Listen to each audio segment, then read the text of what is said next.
The true nature of the soul speaks to us through something called intuition. And intuition means being in tune with that divine presence. That's what it really means. And I'll tell you what intuition is and what it's not. Intuition is not emotion. And that's where people get confused. Because emotion is a part of the brain that is a reactionary response, meaning anything that's reactionary is operating from a pre-programmed condition of the mind. So true emotion is not connecting with divine. We get so confused and we think that we're feeling divine. We think we're following our intuition when in reality we're following our desires. We're following what we want. We're following what we think we need in our lives instead of what divine is telling us that we need. And the moment our will is aligned with our delusions or our confusion or false thinking, that's when we lose energy. Our endeavors are fruitless. Our endeavors lead to more frustration or chaos in our lives. Things fall short. Things don't happen. There's a block. There's always something that gets in the way. We crash and we burn. Because the nature of the will comes from that divine presence. Will is the power of consciousness. The more we apply our will, the more we apply our energy to do something.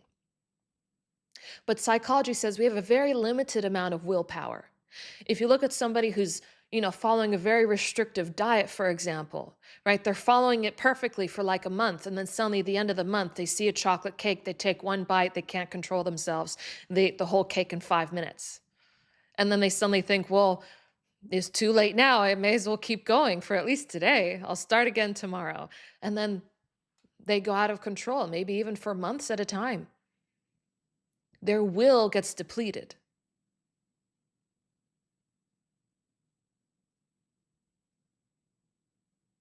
So when we're operating within a closed system, there's something called entropy, in which there is a decay of energy. Things eventually turn into chaos.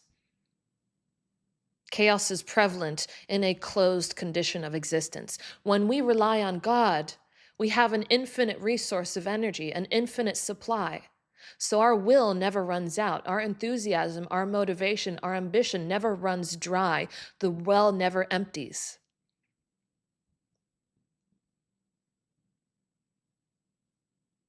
The problem is we can't determine what is the will of God versus our own will. When our wills are aligned with the will of God, we find that everything in our life results in success.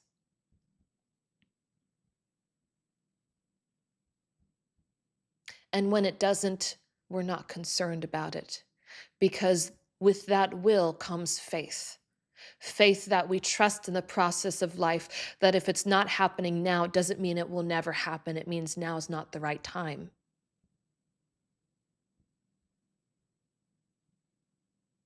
Or maybe you need to divert your energies, focus on something else. Maybe the reason you didn't get the job and someone else did is because you simply didn't have the skills for it. You didn't develop yourself to the point where you were more competent than that other person. Is it God's decision to say you are a better candidate simply because you want it more?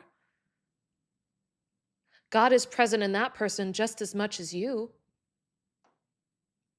Why are you more deserving? What makes you more deserving?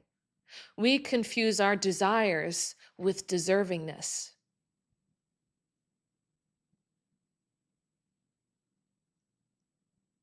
What makes us deserving?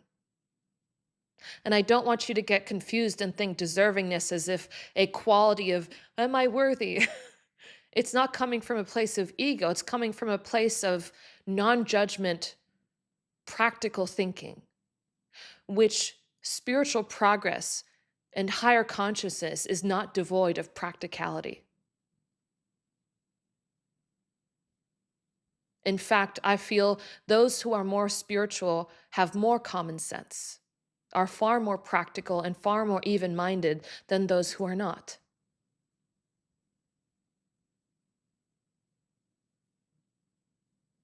In fact, they are probably happy for that person who got the job, knowing that they deserved it. And that happiness adds to their happiness.